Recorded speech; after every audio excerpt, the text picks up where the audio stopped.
Inside and outside the home, women's rights are under threat in Afghanistan. Hard-won freedoms are being rolled by following the Taliban's victory. Education is still being denied to girls in many of the country's provinces. Women have been forced out of the workplace, and the Taliban says this is only temporary, but Afghan women fear for their livelihoods and in some instances their lives. The BBC has spoken to some who refuse to be silent. Some of the names have been changed in this report. From our correspondent, Quentin Somerville.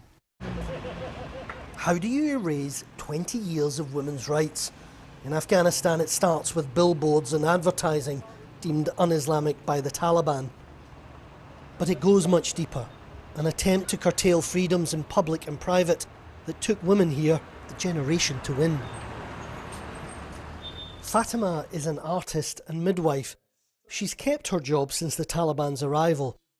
But the walls around her and millions of other Afghan women are closing in. The Taliban cannot ban me from working in the hospital because they know that it is needed.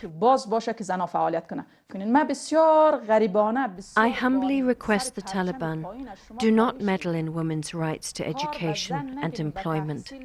Otherwise they are amputating one arm from the body of society.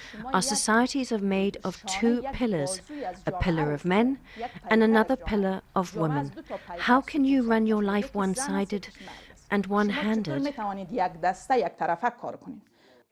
Amira worked in the intelligence service. The Taliban have been targeting former officials like her, and she says she fears for her life, but she's angry at the former government too. They took back my vehicle and my weapon. The biggest pride for a military is her weapon. It is very painful for us when a terrorist comes and disarms you. Do you think that the former president, Ashraf Ghani, is a coward? He was responsible to resist until his last breath, because he was the chief commander of the entire Afghan National Security Forces. A person taking the lead of the National Security Forces must not flee and must stand to the last drop of his blood and to the final moment of his life in the world. Here in Kabul and all across Afghanistan, Afghan women weren't just gifted their rights by the West. Even under the last government, they had to fight hard to get educated, to work, to achieve any kind of independence. And all of that progress, all of those hundreds of thousands of individual struggles for freedom vanished the moment the Taliban took power here. But even so, turning back the clock here won't be easy.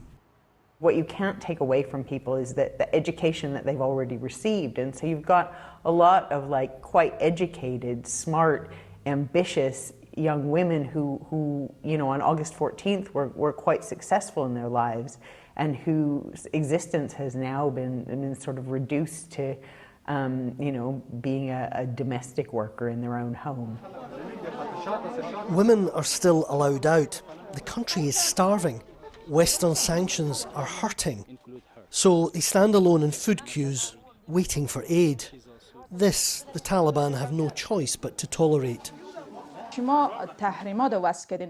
Your sanctions on the Taliban will kill us faster than the violation of our rights by the Taliban. A girl dies from hunger, and a mother either sells her daughter because of hunger or from pressure to marry her by force. The issue of their education and literacy is meaningless when you're dying from hunger. But the Taliban know that the world hasn't stood still for 20 years. Some of their rank and file support rights like women's education. These men gained power through force, but they need international recognition, which won't come if women are denied the basic human rights that they have in the rest of the world. Quentin Somerville, BBC News, Kabul.